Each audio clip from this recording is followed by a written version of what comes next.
There's this moment after you win, when the applause stops, when the promotion hits, when everyone around you is celebrating, and you feel nothing.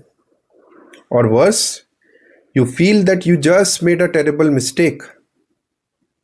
If you have ever felt like this, stay with me, because what I'm about to describe is not a personal failure, it's a pattern, and it nearly destroyed a man who did everything right. In 2019, a senior engineer at one of the world's largest tech companies received highest performance rating in his entire division. He did not celebrate. He did not tell anyone. He just sat in his car at a parking garage for 45 minutes staring at the dashboard because he understood something his managers had not yet articulated. He had become too visible to ignore and too quiet to trust.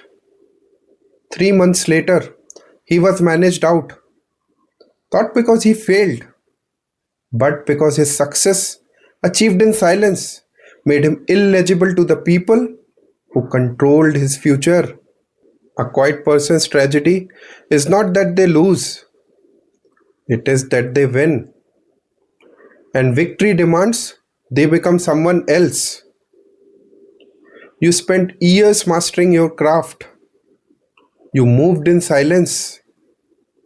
You observed and you built competence so deep that people underestimated you until it was too late. Being underestimated was a free leverage, but success changes the angle of light.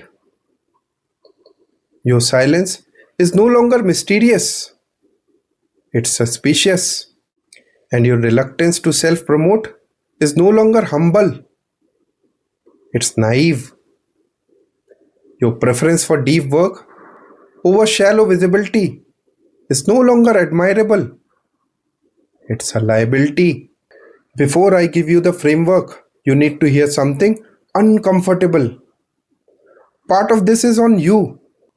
You knew visibility mattered. You chose to ignore it.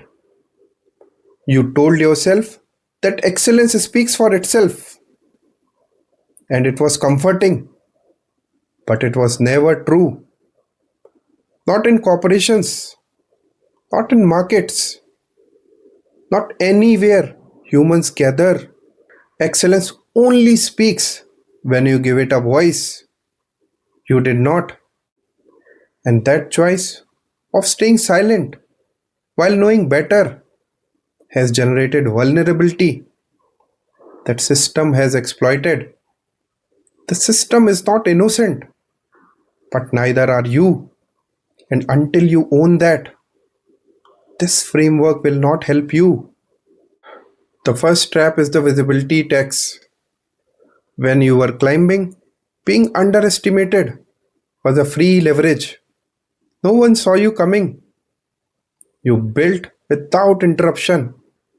But now you have arrived and you are no longer evaluated on the basis of output. You are evaluated on the basis of presence. Every meeting becomes a performance. Every review becomes a press conference.